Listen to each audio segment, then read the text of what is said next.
Boa noite a todos, paz e bem. É sempre um prazer retornar a esta casa, pela grande amizade que construímos ao longo do tempo e pelo carinho que recebemos sempre desses queridos irmãos e de todos vocês. Hoje nós vamos falar sobre o homem de bem. É um texto do Evangelho, cujo seu autor é Allan Kardec. Allan Kardec, como todos sabem, também diminuto, preparava e preparou, deixando no próprio Evangelho, através da Revista Espírita, inúmeros textos com um poder de síntese maravilhoso, falando de diversos temas. E nesse capítulo em especial, ele praticamente, embora não assine, é ele o próprio condutor da mensagem específica. Analisando essa passagem de Allan Kardec ao escrever O Homem de Bem, a gente se pergunta: que homem notável! Ele soube, com tanta transparência, desenvolver um texto que praticamente é uma orientação benfazeja sobre o qual todos nós podemos mergulhar nesse texto e analisar, dentro do seu poder de síntese, o que efetivamente nós precisamos para alcançarmos aquilo que viemos fazer neste planeta, que é a renovação das nossas esperanças na linha do progresso espiritual. E nós vamos ler um parágrafo onde ele diz: o verdadeiro homem de bem é o que pratica a lei de justiça, amor e caridade na sua maior pureza. Se interroga a própria consciência sobre os atos que praticou. Perguntará se não violou essa lei, se não fez o mal, se não fez todo o bem que podia, se ninguém tem motivos para se queixar dele, enfim, se fez aos outros tudo quanto queria que os outros lhe fizessem. Está bem elaborado esse primeiro parágrafo de consonância com o que Jesus nos pede: amai a Deus sobre todas as coisas e ao teu próximo como a ti mesmo. E a gente sabe que dentro da lei de justiça, de amor e caridade, se encontra o caminho reto para todo aquele que deseja alcançar este progresso espiritual. Não o fazemos na ordem do medo, mas sim da vontade, aquela vontade que Jesus tanto nos chamou a atenção em seu Evangelho. Que é a palavra vontade é aquela que nos deposita o desejo de alcançarmos o que por muitas vezes julgamos ser impossível. Mas o impossível é sempre possível. E o possível é sempre necessário. É praticamente uma escadinha, necessário, possível e um impossível que nós um dia iremos estabelecer. Já entendendo que nós já nos encontrávamos no estado de provas e expiações, ele desenvolve todo um projeto de reflexões no sentido de levar a cada ser reencarnante a sua condição, dentro do seu entendimento, a aprovação em fazer o seu próprio inventário pessoal e ver o que de justiça, de amor e caridade ele vem produzindo. E nós não podemos entender isto como sendo uma imposição divina, mas um convite. É a justiça que nós encontramos dentro de nós entre o certo e o errado. É o amor que a gente expande, entendendo que só através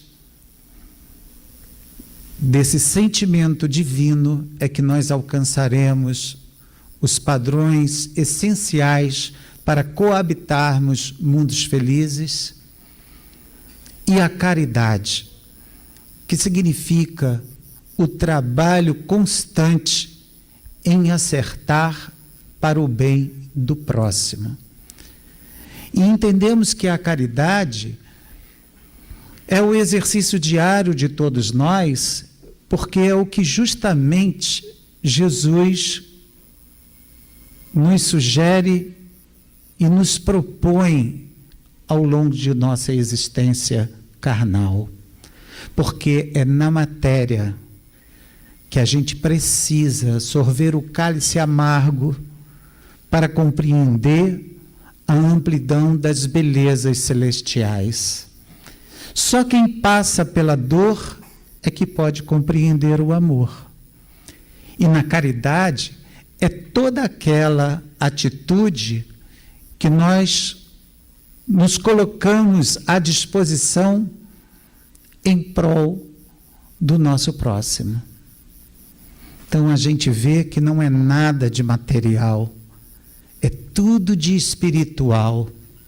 E que às vezes passa-se de passagem e a gente se esquece, porque a gente entende que para ser um homem de bem, basta que eu faça o bem que eu posso. Mas não somente esse bem que eu posso, mas esse bem que eu acredito e que existe dentro de mim. Porque na espiritualidade, nós sabemos muito bem, como espíritos milenares que somos, que lá não existem dúvidas, tudo está muito claro. Os nossos pensamentos, eles são abertos a todos que compartilham conosco na mesma vibração. E é justamente na matéria, através do esquecimento, que nós temos que fazer dentro do nosso inventário pessoal e ver o que ainda está em desalinho dentro de nós.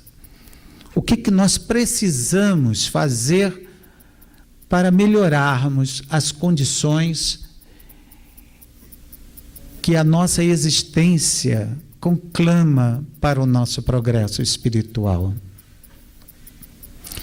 Falar de um homem de bem para nós espíritas é bem fácil porque todos entendem com muita clareza.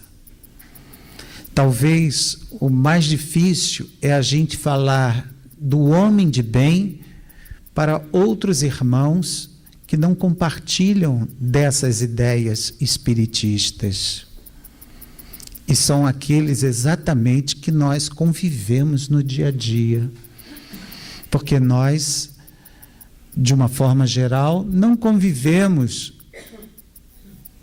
com irmãos que estejam sobre o mesmo prisma de ideias. E aí vem a nossa luta, porque nós não podemos convencer ninguém a se melhorar se nós mesmos ainda não estamos no caminho da melhora. Mas a gente, de vez em quando, até se coloca à disposição em querer dizer algo de bom e de novo aos transeuntes, por aqueles que passam pela nossa vida. E aí somos tomados de doutores, de sabichões, de espertalhões, de sabidos. E a gente fica numa situação muito incômoda, porque nós não gostaríamos de ser vistos assim. Até porque, quando nos fala fundo no íntimo, a gente sabe que ainda não estamos em condições de perfeição, mas sim de provas e expiações. Mas entendemos, meus irmãos, que nós estamos no caminho do esforço.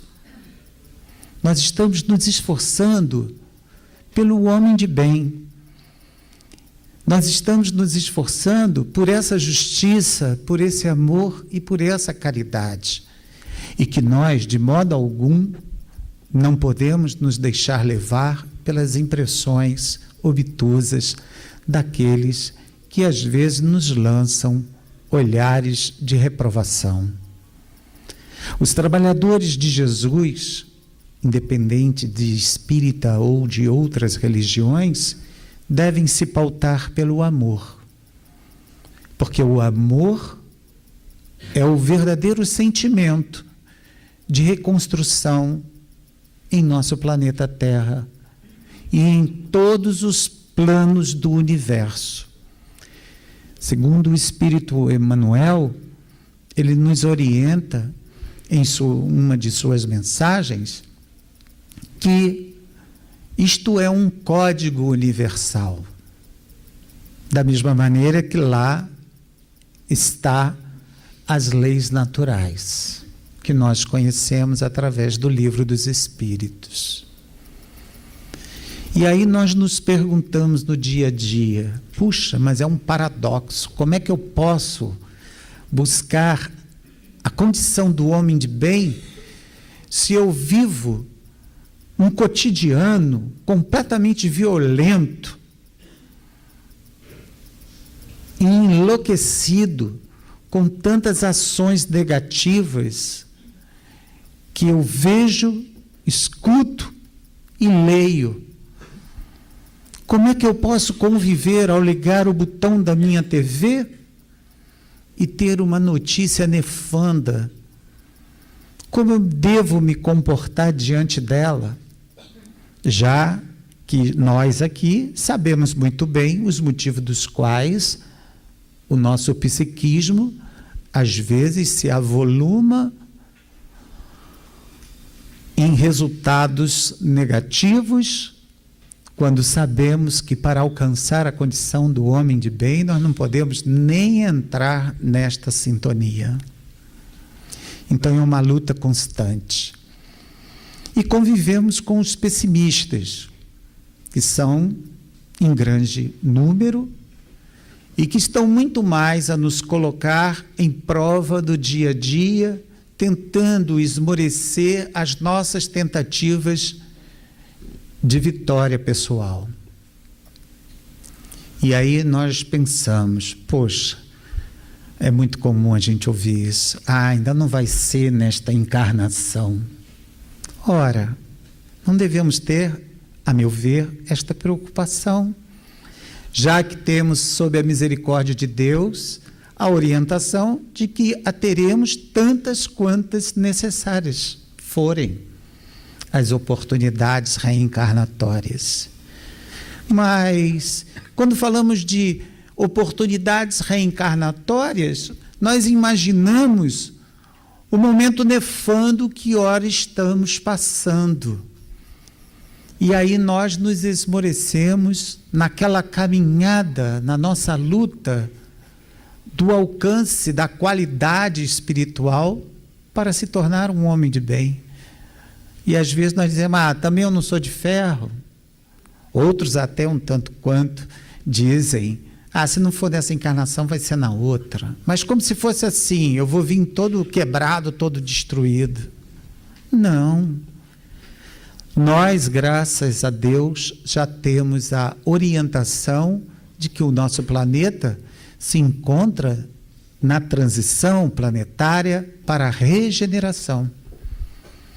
E Chico Xavier nos fala, através daquele programa que ele fez na Tupi, que se tornou um livro lançado em Minas como Plantão de Respostas, ele ali fala que o Espírito Emmanuel o orienta de que o planeta se encontrará em perfeito estágio regenerativo em 2052.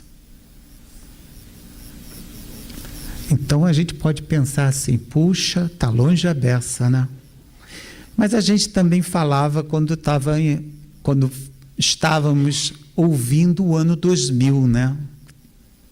há 30 anos passado para alguns, no meu caso, por exemplo, que se falava em ano 2000, eu digo, ainda está muito longe. Mas a gente tem que ver que a questão da nossa preparação nos dias atuais, no nosso esforço pessoal, é porque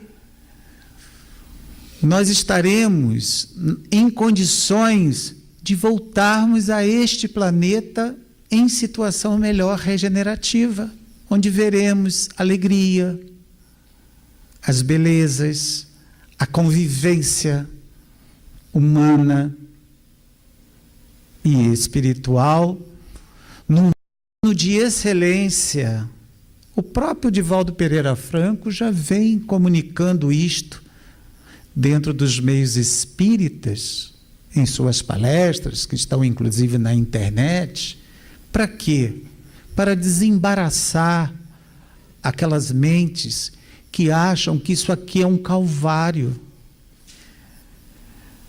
Porque a nossa tendência é sempre depreciar a nós mesmos. Olha, meus irmãos, nós ainda não somos o homem de bem que gostaríamos de ser, mas já estamos a caminho do homem de bem. Nós já procuramos fazer o bem.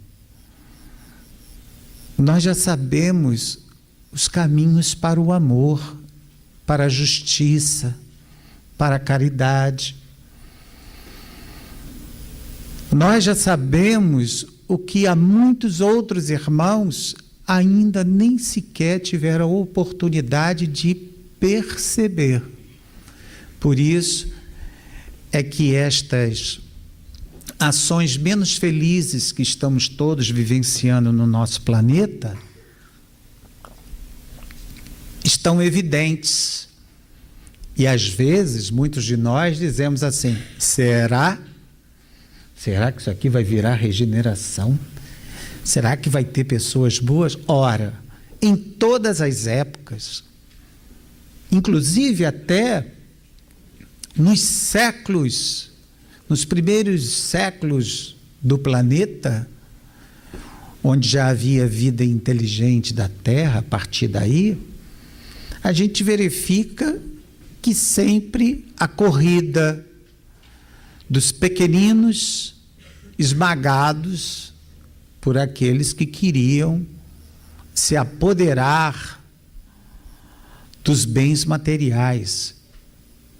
E haviam naquela ocasião, sempre houve, aqueles espíritos que tinham um interesse da sua reforma pessoal. O mesmo ocorrendo nesse campo de batalhas e de tentativas de soluções para o bem, Deus nunca esteve pobre de misericórdia, porque sempre chegava um grupo, uma civilização, pessoas, espíritos que reencarnavam e ali estabeleciam palavras caritativas de entusiasmo, sem contar com a lei de causa e efeito, onde nós víamos esses grandes algozes, muitos deles se transformando ainda durante o seu período reencarnatório, e sabemos até hoje de tantos quanto retornaram ao planeta em situação de necessidade, mas trabalhando pelo seu testemunho. Então a gente olha e diz assim, puxa, nós já estamos caminhando, nós já estamos andando, porque aqueles que agora polulam o nosso planeta, no plano encarnados, e que se encontram em desalinho com os objetivos superiores dos maiorais da espiritualidade, estes vieram merecer de nós a compaixão. É por eles que nós temos que orar. Não não podemos deixar de orar por nós e pelos nossos grupos afins, mas principalmente por eles, porque este é o trabalho do homem de bem. Nós não podemos olhar a tempestade que está lá fora como devastadora, mas sim como uma oportunidade propícia de estabelecer a irrigação dos rios, nas florestas, nos lares, em todas as instâncias do nosso planeta Terra. Então, quando observamos, nós já temos a maturidade para entender que o mal é o bem que adoeceu, nós já estamos no caminho das pegadas de Jesus. Aquelas mesmas pegadas de Jesus feitas por Paulo em Damasco, em que ele teve que se converter pela razão e se colocar à disposição em refazer tudo de uma outra maneira. E ele foi capaz de vencer a sua escabrosidade e se tornar aquele discípulo que todos nós conhecemos e que tentamos mergulhar na sua trajetória de vida. Santo Agostinho, no livro dos Espíritos, aquela famosa pergunta 918, ele coloca ali um propósito de todos os dias. Ao chegar em sua casa, ele fazia uma meditação sobre quem era ele e o que pretendia, o que tinha feito em prol dele, do próximo e de Deus. Ele fazia um inventário da vida dele, um balanço da vida dele. E ali ele refletia o que estava certo, o que estava errado. Muito provavelmente Kardec colocou esse texto porque é uma maneira bem clara da gente assimilar que em nossas preces noturnas se faz necessário uma avaliação do nosso dia. Porque, como espíritas, nós sabemos que o juiz é a nossa consciência. A nossa razão é que palpita entre o certo e o errado. Nós não precisamos de ninguém que chega e venha nos dizer o que fizemos de certo ou de errado. Como também nós, espíritas, não precisamos ir a ninguém dizer da mesma forma: ó, você fez certo, ó, você fez errado. Porque ele tem o livre-arbítrio. Agora, nós podemos o quê? Refletir juntos. Por isso que nós temos família, temos filhos, temos netos. E ali nós nos colocamos como servidores, humilíssimos educadores, a dar uma opinião sensata, para que possa haver entendimento e qualidade. Isto é amor, isto é caridade. Mas Santo Agostinho, ele nos propõe exatamente essa reflexão para quê? Para que nós nos tornemos capazes de avaliar os nossos próprios acertos e erros. Porque no dia seguinte nós temos a responsabilidade da nossa própria renovação. Vamos ver aqui um outro parágrafo interessante que nós colhemos na FEB.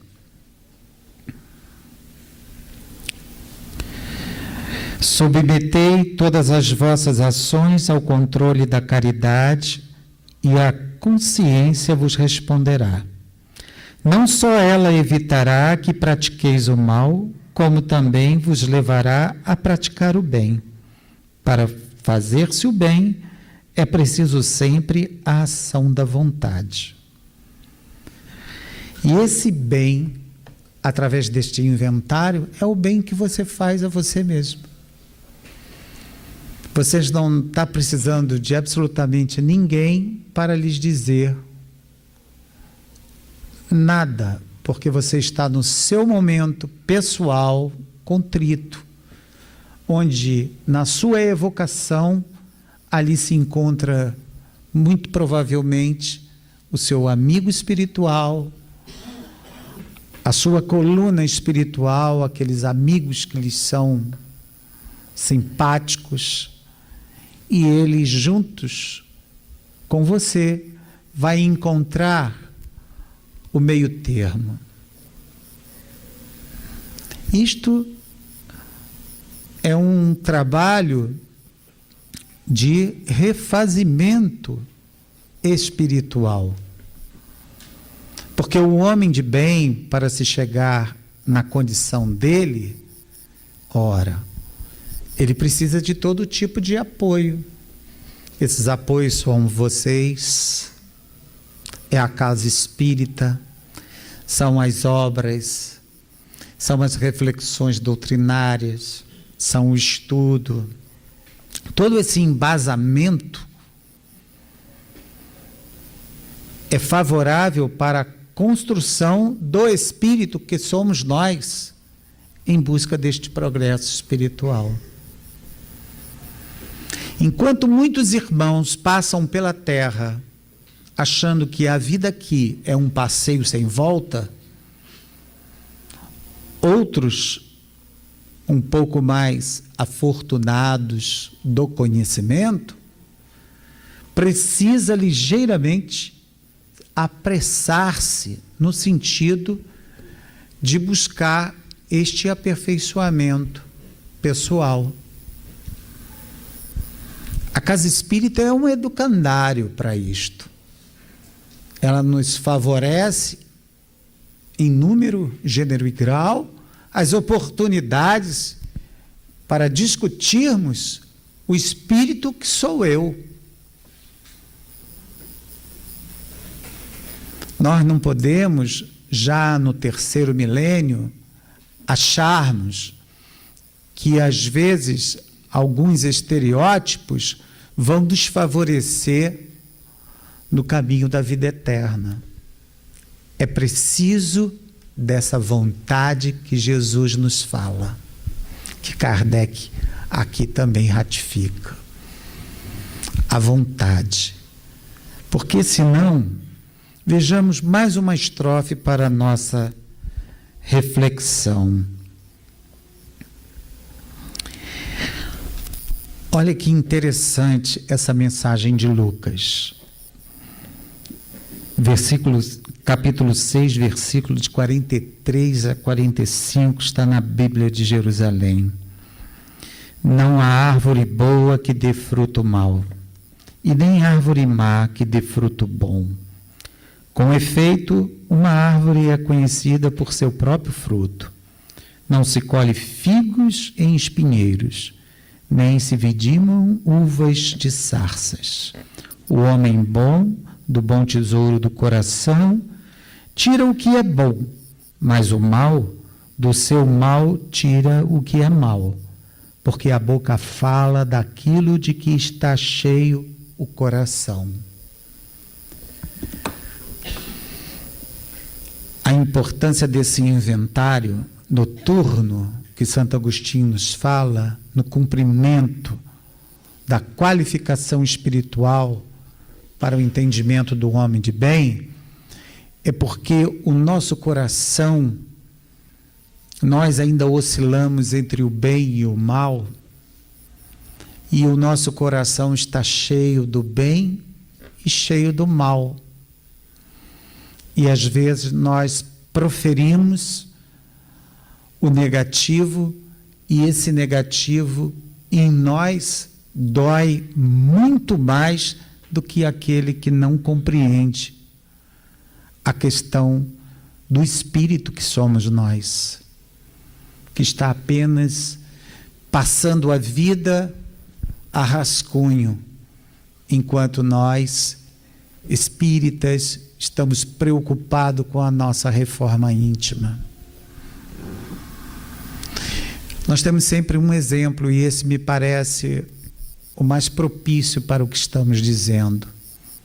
Quando nós ouvimos uma notícia nefanda, ou vemos na televisão, num jornal, por exemplo, e ela é muito terrível, não precisam dizer para mim, pensem só. Qual é o pensamento que vem primeiro na mente de vocês? Não precisam me responder. Recitar um salmo ou compartilhar do veneno. Isto é o psiquismo que está dentro de nós, porque aqui, nós encarnados, já passamos pela condição das barbáries. Nós já estivemos lá, na figura tal, no sujeito qual, mas ainda não foi retirado de nós, por nós mesmos, através do nosso trabalho de renovação, esses pigmentos de sentimentos tortuosos. Por isso que nós nos deixamos, às vezes, levar por uma conversa chula,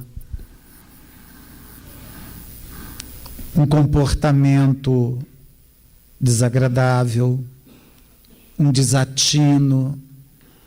Mas nós não devemos, de maneira nenhuma, nos sentir os piores do mundo, porque nós já sabemos em que degrau estamos pousados, provas e expiações.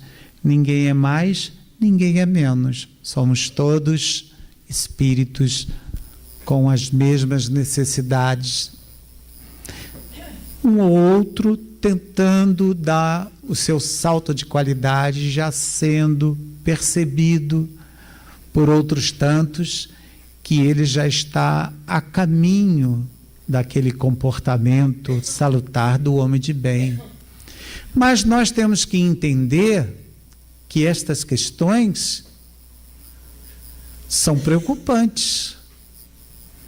E nós viemos aqui exatamente para trabalhar em torno delas. E aí a espiritualidade, dentro da nossa programação, o que é que eles fazem?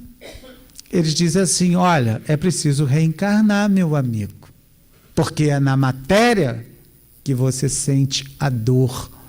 A dor não é o ai, a dor é a vergonha moral. É aqui que a gente vai fazer a nossa queda de braço com a gente mesmo.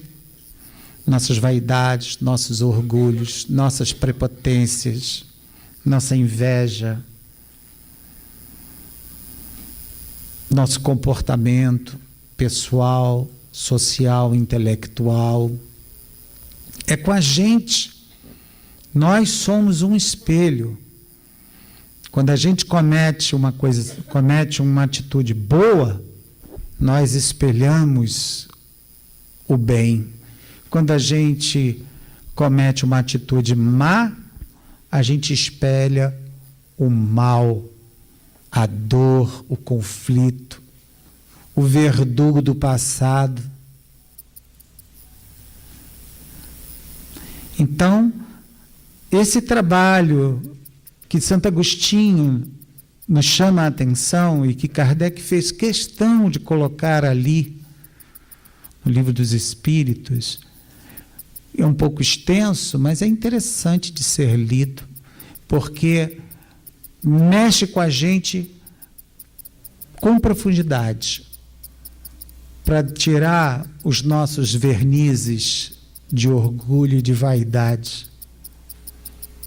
Porque às vezes a gente já está se achando que se encontra num plano de excelência, E como diz André Luiz, chegar no mundo espiritual de órbitas vazias é péssimo.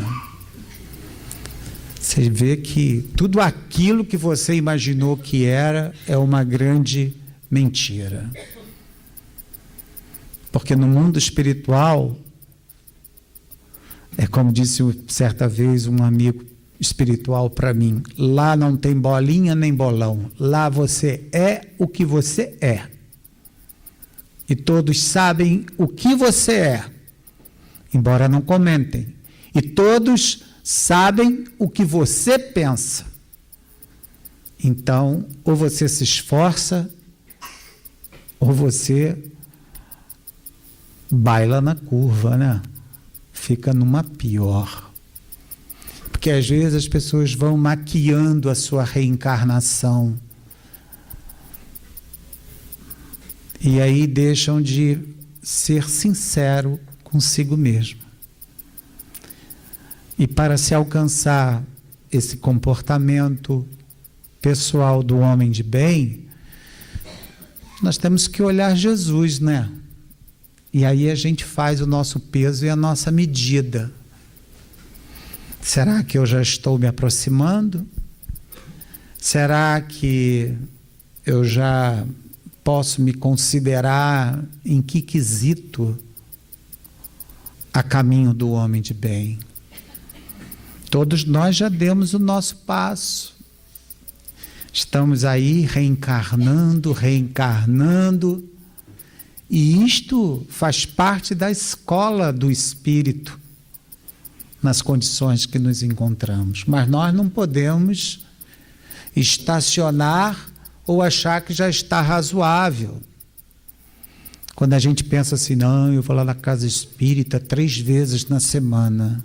Ah, você vai? Vou. E você foi e amou de verdade a casa espírita? De que maneira? Amor foi produto efetivo para que tudo lá acontecesse na melhor proposta vibratória que Jesus te confiou? Tenho dúvidas. Então, a gente precisa entrar nesse eixo, porque nós, no planeta Terra, estamos aqui, de malzinho que nós somos, mas não obstante, como trabalhadores convocados por Jesus a renovar-se para reconstruir o planeta Terra. É um pouco parecido com aquilo que se diz.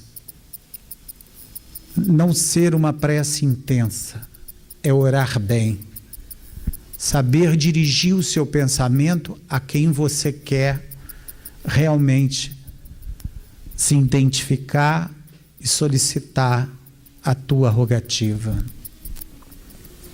Assim também somos nós, dentro do trabalho do Espiritismo.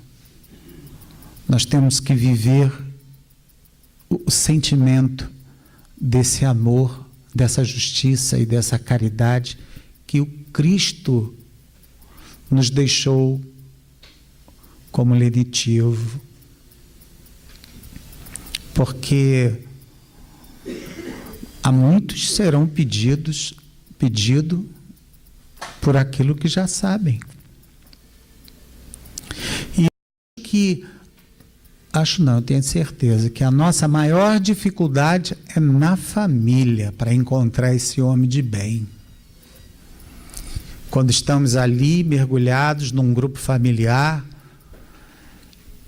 com espíritos com os mesmos vícios e dificuldades do que nós, e o nosso orgulho às vezes pululando, achando que estamos em melhor situação do que o outro.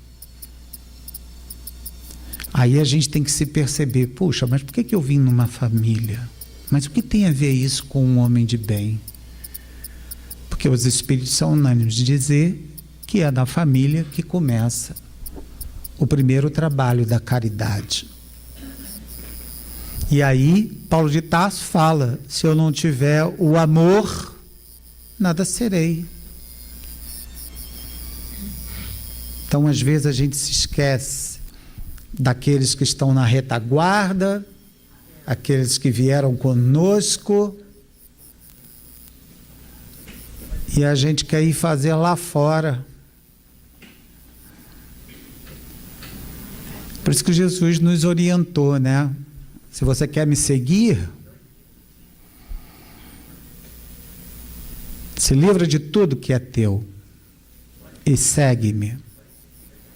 A mesma coisa somos nós em família. Se você quer realmente seguir a Jesus, a gente tem que olhar para a nossa família e ver que ali nós temos um grupo de homens de bem que precisam daquilo que nós já sabemos ser orientado. E a espiritualidade tem nos mostrado, através do culto do Evangelho no lar, que já é um início. Mas aí a gente fala assim: mas eu moro sozinho. Sozinho ninguém está. Os desencarnados também são o teu próximo mais próximo. E quando a gente reencarna, nós temos a primazia de um amigo espiritual que se interessa por nós, mas nós também temos os nossos opositores de plantão. Você reencarnou? Eu quero ver se você vai ser tudo isso que você se comprometeu na espiritualidade em ser. E nos cobram diariamente. Por isso que muitas vezes a gente fica dividido. Por quê? Porque nós não damos ouvido à intuição e muito menos à percepção de que aqueles que fazem parte da nossa família espiritual desejam também ser homens de bem, espíritos do bem. Nenhum espírito ama efetivamente o seu estado de miséria e desgraça. Mas será que a gente lembra deles? Será que no momento do sono, antes de dormir, a gente leva o pensamento até eles com uma palavra de fraternidade? Então essa questão é importante. Por isso que Jesus nos disse: se servires a um desses pequeninos, é a mim que o fazeis. Aí a gente pergunta: será que os nossos respeitosos irmãos que convivem conosco, eles também não fazem parte desta grande família universal? E que a gente, dentro de uma reencarnação, nem lembra, na grande maioria, nem pensa neles? É para a gente refletir. Bezerra de Menezes desenvolveu um roteiro para todos nós que desejamos alcançar as condições do homem de bem.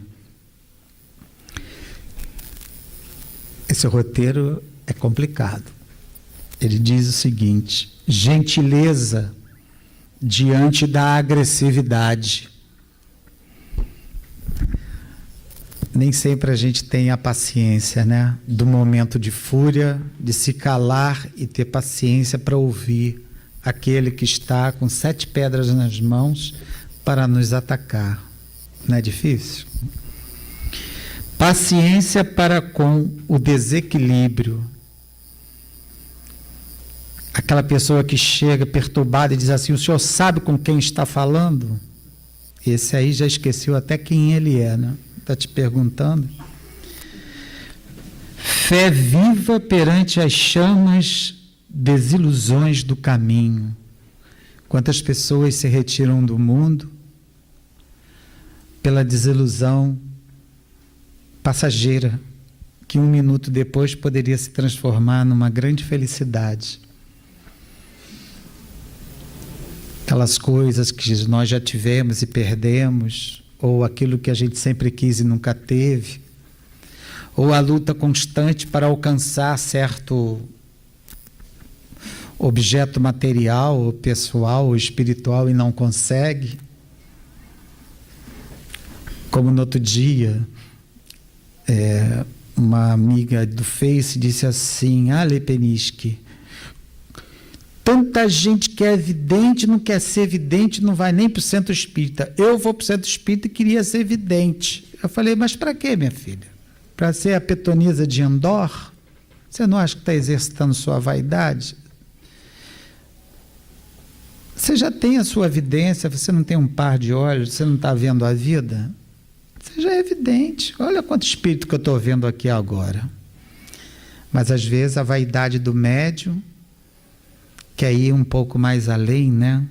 Naquilo que não foi dado a ele a oportunidade. Eu convivo, a minha esposa, por exemplo, é uma médium vidente, e ela disse para mim assim: coitada, ela não sabe as aberrações que eu vejo, senão ela ia ver cada situação que às vezes vem aqui dentro de casa e eu tenho que ver, ficar calado e orar por eles. Eu acho que ela não teria coragem de ver certas cenas espirituais. Eu falei: é mesmo assim. Quantos médios, né?